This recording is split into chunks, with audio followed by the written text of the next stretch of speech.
Welcome to our YouTube channel तैयारी exam की। आज की इस वीडियो में हम लोग कक्षा 12 हिंदी से पाठ 4 है यहाँ पे अर्धनारीश्वर, जिनके लेखक हैं रामधारी सिंह दिनकर।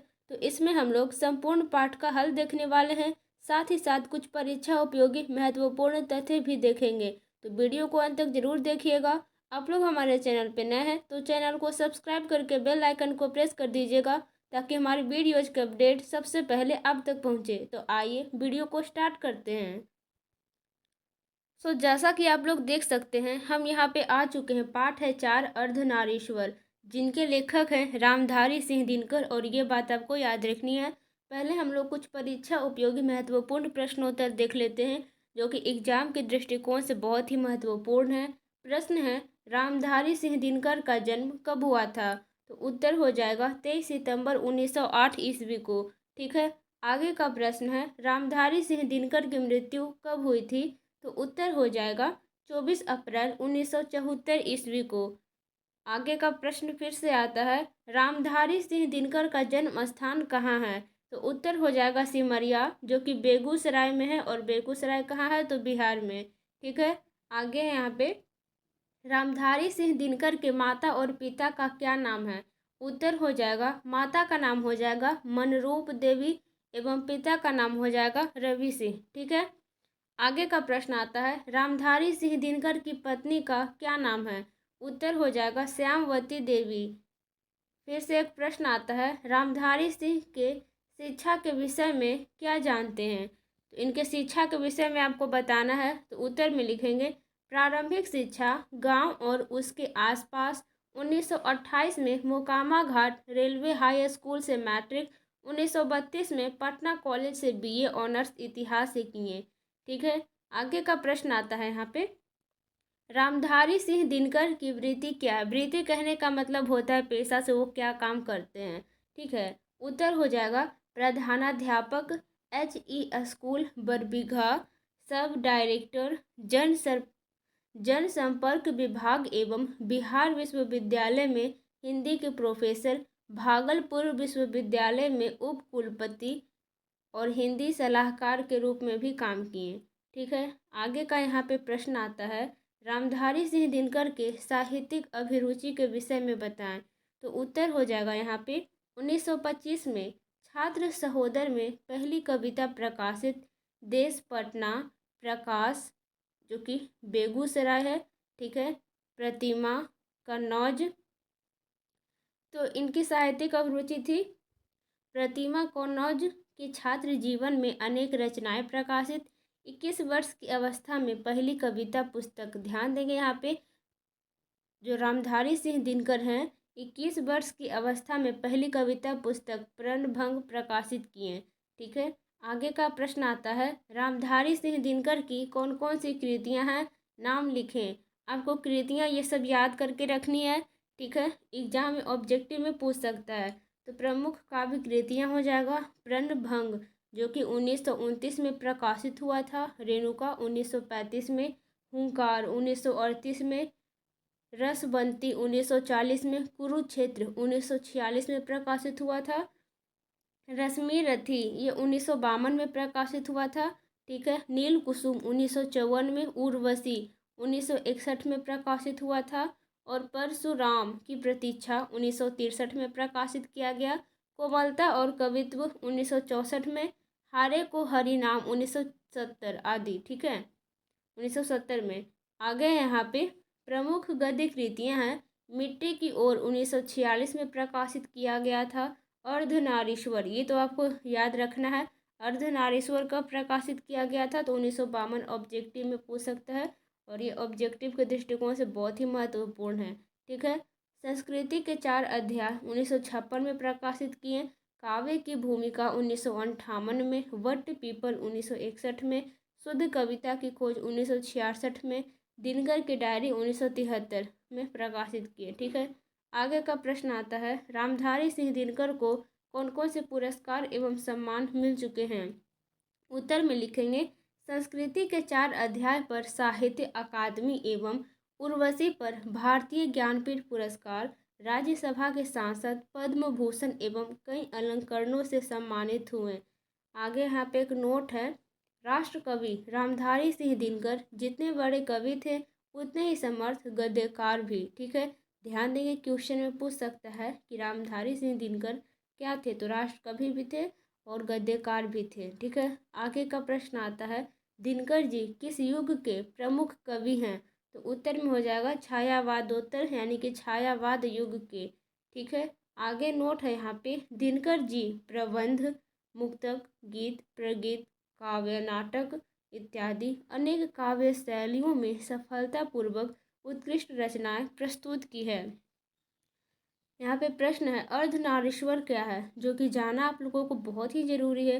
तो उत्तर है यहाँ पे, अर्धनारीश्वर शंकर और पार्वती का कल्पित रूप है, जिसका आधा अंग पुरुष का और आधा अंग नारी का होता है।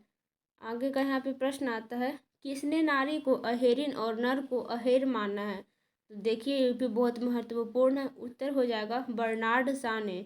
ठीक है, प्रश्न पूछता है, पुरुष जब नारी के गुण लेता है तब वह देवता बन जाता है, किंतु नारी जब नर के गुण सीखती है तब वह राक्षसी हो जाती है। यह कथन किसका है, तो उत्तर हो जाएगा प्रेमचंद का। और ये सब बहुत ही महत्वपूर्ण है एग्जाम के दृष्टिकोण से। आगे का प्रश्न है, गांधी जी ने अपने जीवन के अंतिम दिनों में नारीत्व की भी साधना की थी। उनकी पोती ने उन पर जो पुस्तक लिखी है उसका नाम क्या है, तो उत्तर हो जाएगा बापू मेरी माँ है। ठीक है, अब देखिए हम लोग आगे चलते हैं प्रश्न उत्तर की ओर। पाठ 4 अर्धनारीश्वर, जिनके लेखक रामधारी सिंह दिनकर। ठीक है, अभ्यास प्रश्न है पाठ के साथ। प्रश्न संख्या 1 है, यदि संधि की वार्ता कुंती और गांधारी के बीच हुई होती तो बहुत संभव था कि महाभारत न मचता। लेखक के इस कथन से क्या आप सहमत हैं? अपना पक्ष रखें। तो उत्तर में लिखेंगे आप लोग, उत्तर है, ठीक है, नारियों में पुरुषों से अलग दया, सहिष्णुता और समर्पण के जैसे कुछ विशिष्ट गुण होते हैं। इन्हीं सब गुणों के कारण वो विनम्र होती है। पुरुष ने नारियों को घर में सीमित करके बाहर के जीवन को कर्कश और कठोर बना दिया। आगे है, नारियों की तुलना में पुरुषों में क्रोध, अहंकार और बदले की भावना अधिक होती है। ऐसे में नारी के गुणों को यदि पुरुष अपना ले तो अवश्य विनाश को रोका जा सकता है। अतः इन्हीं सब कारणों से लेखक ने कहा है, यदि संधि की वार्ता कुंती और गांधारी के बीच हुई होती तो बहुत संभव था कि महाभारत का वह विनाश न होता। प्रश्न संख्या 2 आता है, अर्धनारीश्वर की कल्पना क्यों की गई होगी, आज इसकी क्या सार्थकता है? उत्तर हो जाएगा, अर्धनारीश्वर की कल्पना संभवतः स्त्री और पुरुषों में समानता को दर्शाने के लिए किया गया होगा। पुरुषों ने बड़ी चालाकी से स्त्रियों को घर में कैद करके उसकी क्षमता को सीमित कर दिया, उसे पराधीन बना दिया। लेकिन इस निबंध के लेखक रामधारी सिंह दिनकर इन सब से अलग विचार रखते हैं। लेखक के मुताबिक दोनों एक दूसरे के समान ही हैं। दोनों यदि एक दूसरे के गुणों को आत्मसात कर ले तो इससे उनकी प्रतिष्ठा कम नहीं होगी, बल्कि यह उनकी पूर्णता में वृद्धि ही करेगी। लेकिन स्त्री पुरुषों के बीच एक विभाजन की रेखा खींच दी गई है। न तो स्त्रियां पुरुषों के गुणों को और न ही पुरुष स्त्री के गुणों को अपनाना चाहते हैं, वे इसे अपनी मर्यादा के विरुद्ध मानते हैं। कहने का अभिप्राय, न तो स्त्री है पुरुष का गुण अपनाना चाहती है, न ही पुरुष स्त्री का गुण अपनाना चाहता है। यहाँ लेखक नर और नारी दोनों को समझाना चाहते हैं कि उन दोनों के ही गुण महत्वपूर्ण है। एक का गुण कभी दूसरे के लिए अवगुण नहीं हो सकता है। पुरुष नारियों के गुणों को अपनाकर जहाँ विनाश से बच सकते हैं, वहीं नारी पुरुषों के गुणों को आत्मसात कर निर्भय जीवन जी सकती है। इसलिए शायद अर्धनारीश्वर की कल्पना की गई होगी। इसे आप नोट्स बना के पढ़ लीजिएगा, आपको अच्छे से समझ में आ जाएगा। ठीक है, ज़्यादा कोई हार्ड वर्ड नहीं लिखा गया है इसमें। ठीक है, प्रश्न संख्या 3 है यहाँ पे, रविंद्रनाथ प्रसाद और प्रेमचंद के चिंतन से दिनकर क्यों असंतुष्ट हैं? तो उत्तर हो जाएगा यहाँ पे, रविंद्रनाथ, जयशंकर प्रसाद और प्रेमचंद के चिंतन में अर्धनारीश्वर का अभाव है। उन सबकी रचनाओं में कहीं भी अर्धनारीश्वर का रूप प्रकट नहीं हुआ है। यही कारण है कि रामधारी सिंह दिनकर उन सबसे असंतुष्ट हैं। ठीक है, आगे है। नारियों के संबंध में रविंद्रनाथ का यह कहना है कि कर्मकृति, वीरबल और शिक्षा दीक्षा लेकर वह क्या करेगी। नारी की सार्थकता उसके मोहक और आकर्षक होने में है। ठीक है, आश्चर्यचकित करता है। इसी तरह जयशंकर प्रसाद भी नारी को पुरुषों के क्षेत्र से अलग रखना चाहते हैं। कमोवेश प्रेमचंद का भी यही विचार है। प्रेमचंद कहते हैं, जब पुरुष स्त्रियों के गुण को अपनाते हैं तब वह देवता बन जाता है, लेकिन वही जब स्त्री पुरुषों के गुणों को अपनाती है तब वह राक्षसी बन जाती है। स्त्रियों के प्रति यह भाव इन चिंतकों को शोभा नहीं देते, अतः उन चिंतकों से दिनकर जी असंतुष्ट दिखाई देते हैं। आप सभी को नोट्स बनाना बहुत ही ज़रूरी है ताकि एग्जाम के समय आप लोग नोट्स लेके अच्छे से तैयारी कर सकें। ठीक है, प्रश्न संख्या 4 है, प्रवृत्ति मार्ग और निवृत्ति मार्ग क्या है। उत्तर हो जाएगा यहाँ पे नारी को आनंद का साधन मानकर उसे गले लगाना, अर्थात जिस मार्ग के प्रचार से नारी की मर्यादा उठती है प्रवृत्ति मार्ग कहा जाता है। ओके, आगे है। जबकि निवृत्ति मार्ग में पुरुषों ने नारी को गैर जरूरी मानकर संन्यास ग्रहण किया, जिसे मुक्ति की खोज में जीवन का सबसे बड़ा साधन माना गया। इसी सन्यासी के मार्ग को निवृत्ति मार्ग कहा गया है। ठीक है, प्रश्न संख्या 5 है यहाँ पे, बुद्ध ने आनंद से क्या कहा। उत्तर हो जाएगा भगवान बुद्ध ने आनंद से कहा था, आनंद, मैंने जो धर्म चलाया है वह 5000 वर्षों तक चलने वाला था, लेकिन अब वह 500 वर्षों तक ही चलेगा, क्योंकि मैंने नारियों को भिक्षुनी होने का अधिकार दे दिया है। ठीक है, प्रश्न संख्या 6 आता है आप लोगों के सामने। स्त्री को अहेरिन, नागिन और जादूगरनी कहने के पीछे क्या मंशा होती है। क्या ऐसा कहना उचित है। और ये बहुत ही महत्वपूर्ण है एग्जाम के दृष्टिकोण से, तो इसे आपको ध्यान से देखना है। उत्तर हो जाएगा इसके दो ही कारण हो सकते हैं। एक, स्त्रियों की अवहेलना या अपमानित करने के लिए इन शब्दों का उपयोग करता है। दूसरा, पुरुष अपनी कमी अथवा दुर्बलता को छिपाने या फिर अपनी श्रेष्ठता का दम भरने के लिए स्त्री को अहेरिन, नागिन और जादूगरनी कहता है। इसके अतिरिक्त यानी कि इसके अलावा इसका कोई दूसरा कारण नहीं है। वैसे स्त्रियों की तुलना में पुरुषों में गुण अथवा अवगुण जो भी कम अधिक होते हैं, पर इस तरह के गलत शब्दों से स्त्रियों को संबोधित करना सर्वथा अनुचित है, मतलब कि गलत है। ठीक है, प्रश्न संख्या 7 आता है, नारी की पराधीनता कब से आरंभ हुई। और ये भी वीवीआई क्वेश्चन है एग्जाम के दृष्टिकोण से, तो इसको भी आपको ध्यान से देखना है। उत्तर हो जाएगा कृषि के आविष्कार के बाद एक के जीवन को घर की दीवारों में कैद कर दिया गया। नारी घरों में रहने लगी जबकि पुरुष बाहर रहने लगे, अर्थात कृषि के आविष्कार के बाद नारी पराधीन होती चली गई। प्रश्न संख्या 8 आता है, प्रसंग स्पष्ट करें। क है, प्रत्येक पत्नी अपने पति को बहुत कुछ उसी दृष्टि से देखती है जिस दृष्टि से लता अपने वृक्ष को देखती है। तो इसको आपको स्पष्ट करना है। तो देखिए, इस तरह का जो क्वेश्चन होता है एग्जाम में 5 नंबर का आता है और आने का संभावना है, तो इसको ध्यान से देखेंगे आप लोग। तो शुरू करेंगे हम लोग। प्रस्तुत पंक्ति रामधारी सिंह दिनकर रचित निबंध अर्धनारीश्वर शीर्षक निबंध से उद्धृत है। इन पंक्तियों के माध्यम से लेखक कहना चाहते हैं कि वर्तमान समय में स्त्रियों की स्थिति बिल्कुल उस लता की तरह है जो किसी पेड़ के अधीन फलती फूलती है। लता की तरह स्त्रियों का सब कुछ पुरुषों की मर्जी पर निर्भर करता है। पुरुषों ने जानबूझकर पहले नारी को घर तक सीमित किया, फिर आर्थिक तौर पर पंगु बनाकर उसे पुरुषों की पराधीनता स्वीकारने के लिए बाध्य किया। यही कारण है कि नारी पुरुषों को अपना अवलंब और तारनहार समझने लगी, अर्थात पत्नियां अपने पति को कुछ उसी दृष्टि से देखती है जिस दृष्टि से लता वृक्ष को देखती है। ठीक है, अब यहाँ पे ख है, जिस पुरुष में नारीत्व नहीं अपूर्ण है। ठीक है, तो इसको आपको विस्तार से लिखना है। तो उत्तर हो जाएगा प्रस्तुत पंक्ति अर्धनारीश्वर शीर्षक निबंध से ली गई है। इस पंक्ति के लेखक कहना चाहते हैं कि नर अथवा नारी दोनों एक दूसरे के गुणों के बिना अधूरे हैं, अर्थात दोनों के गुण एक दूसरे की पूर्णता में वृद्धि करने वाले हैं, लेकिन दुर्भाग्य से दोनों इसे अनुचित मानते हैं। उनको लगता है पुरुषों में स्त्री के गुण आ जाने से वे स्त्रैण हो जाएंगे और नारियों को लगता है उनमें पुरुषत्व के गुण होने से उसके नारीत्व में बट्टा लग जाएगा। लेकिन इस संबंध में लेखक का मानना है कि नर और नारी दोनों के गुण महत्वपूर्ण हैं। एक का गुण कभी दूसरे के लिए अवगुण नहीं हो सकता है।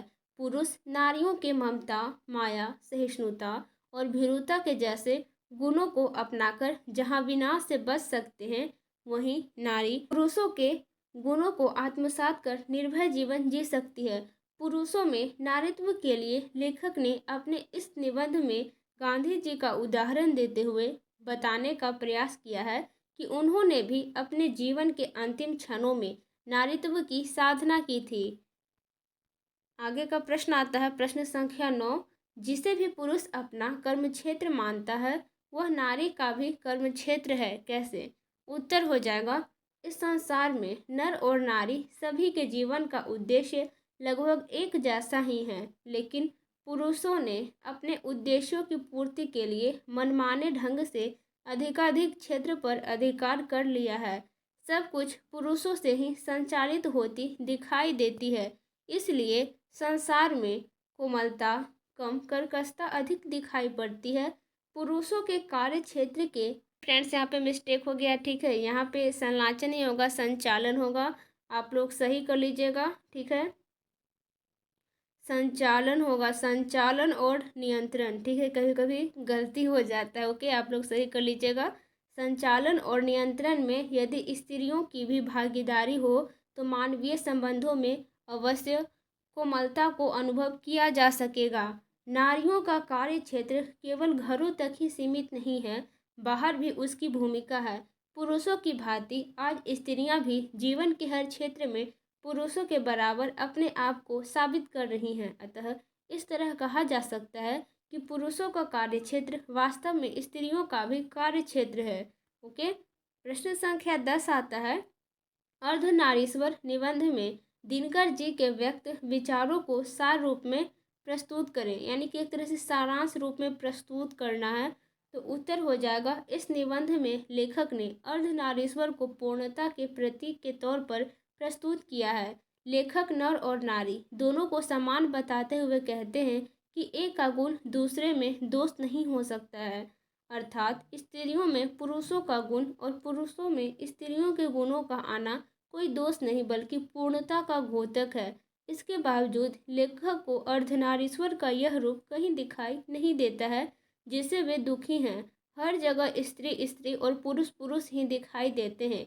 नारियों के गुण को अपनाने में जहाँ पुरुष मर्यादा के विरुद्ध मानते हैं, वहीं स्त्री भी पुरुषों के गुण को अपनाने में नारीत्व में बट्टा मानती है।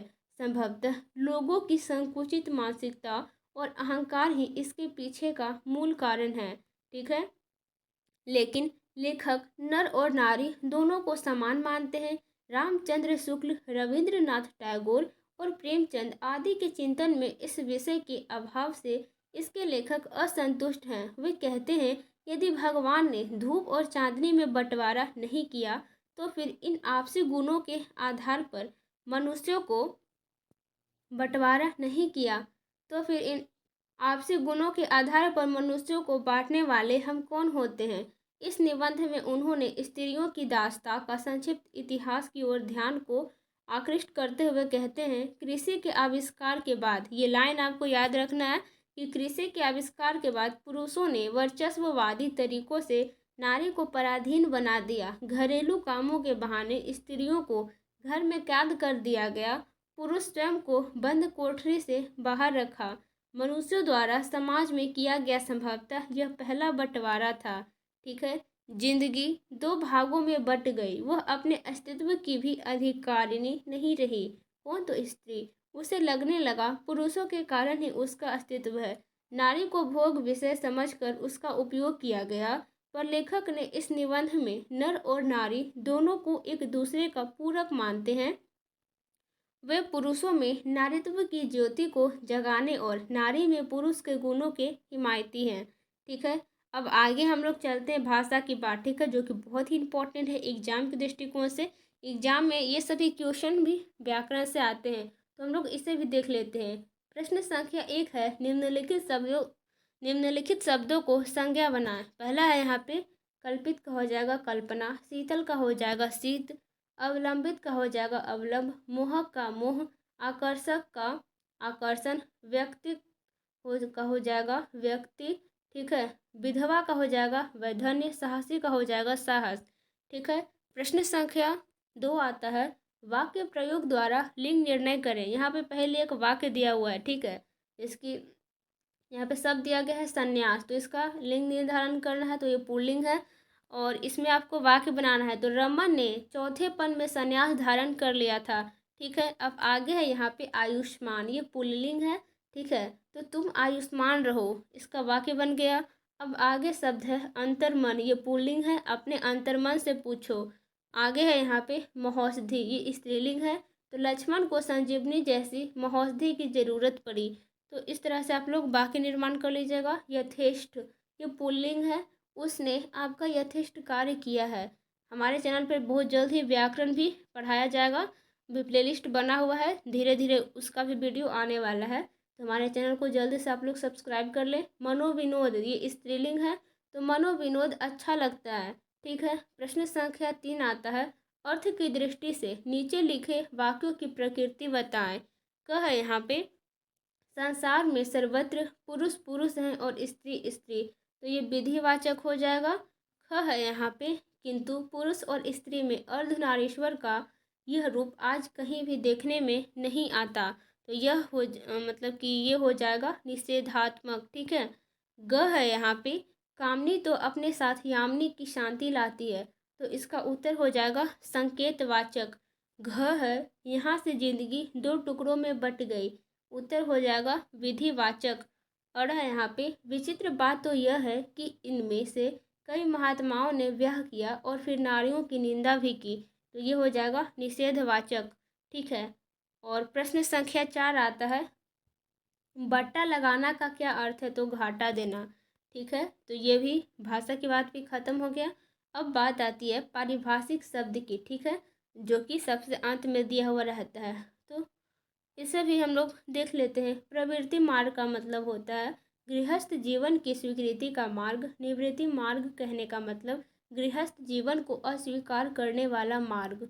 ठीक है, दिगंबर किसे कहते हैं, तो शायद आप लोगों को पता होगा, नहीं पता होगा तो आज जान लीजिए। जैन धर्म का वह संप्रदाय जो वस्त्रहीन जीवनचर्या स्वीकार करता है, यानी कि वैसे साधु महात्मा जो बिना वस्त्र के गुजर बसर करते हैं, यानी कि वो कपड़ा धारण नहीं करते हैं, वस्त्र धारण नहीं करते हैं, दिगंबर कहा जाता है। ठीक है, श्वेतांबर किसे कहते हैं, तो वस्त्र धारण करने वाले को या श्वेत वस्त्र पहनने वाला जैन संप्रदाय को श्वेतांबर कहते हैं, जो उजला कपड़ा पहनता है। ठीक है, अब अंतिम में आता है शब्द निधि, जो कि बहुत ही इंपॉर्टेंट है आपके चैप्टर अर्धनारीश्वर के। जो भी लिखा हुआ है उसमें कुछ कुछ वर्ड आए हैं जिसका आपको अर्थ जानना बहुत ही महत्वपूर्ण है। पहला यहाँ पे अलकक्त, तो इसका मतलब होता है आलता। बाघंबर मतलब बाघ के चर्म का वस्त्र। दीपित का मतलब होता है चमकता हुआ। त्रिपुंड 3 आड़ी रेखाओं वाला तिलक। वृत्त का मतलब होता है डाली या फुनगी। ठीक है, तंतुवाय का मतलब होता है बुनकर। वामांग का मतलब होता है बायां अंग। ग्रीवा का मतलब होता है गर्दन। वक्षोदेश का मतलब होता है छाती का भाग। मंदार हार का मतलब होता है मंदार फूल का हार। ठीक है, समीरण का मतलब होता है हवा। वारी का मतलब होता है जल। आतप का मतलब होता है धूप। अवलंबित का मतलब होता है आधारित। आगे है निस्सीम का मतलब होता है जिसकी सीमा न हो। परवशता का मतलब होता है दूसरे के वश में होना। आयुष्मान का मतलब होता है आयु वाला। ईशत का मतलब होता है कुछ आंशिक या फिर थोड़ा। ठीक है, अहेर या आखेट का मतलब होता है शिकार। स्फुलिंग का मतलब होता है चिंगारी। यति का मतलब होता है तपस्वी। क्लांति का मतलब होता है थकान। प्रच्छन्न का मतलब होता है छिपा हुआ। भीरुता का मतलब होता है भयशीलता। आगे है, अध्यवसाय का मतलब होता है उत्साहपूर्ण परिश्रम, याचना का मतलब होता है मांग। आई होप आपको वीडियो अच्छा लगा होगा, तो लाइक सब्सक्राइब एंड शेयर जरूर कीजिएगा। टेलीग्राम चैनल तैयारी एग्जाम की 12th ग्रुप जरूर ज्वाइन कीजिएगा। अगर आप साइंस के हैं, आर्ट्स के हैं, कॉमर्स के हैं, तो आपको वहाँ पे इंग्लिश हिंदी का वीवीआई क्वेश्चन, एमवीवीआई क्वेश्चन और ऑब्जेक्टिव क्वेश्चन भी मिलेगा, ठीक है। और इसका पीडीएफ नोट्स भी आपको देखने को मिल जाएगा। और स्पेशल साइंस स्ट्रीम भी आप लोग ज्वाइन जरूर कीजिए। अगर आप लोग साइंस स्ट्रीम के हैं तो आपको फिजिक्स, केमिस्ट्री, बायोलॉजी से वीवीआई क्वेश्चन, साथ ही साथ बुक का क्वेश्चन आंसर, और जब एग्जाम आने वाला रहेगा तो आपको सब्जेक्टिव और ऑब्जेक्टिव क्वेश्चन मिलेगा। तो आप लोग जल्दी से जल्दी टेलीग्राम चैनल ज्वाइन कर लीजिए। मिलते हैं अगले वीडियो में। Thank you so much.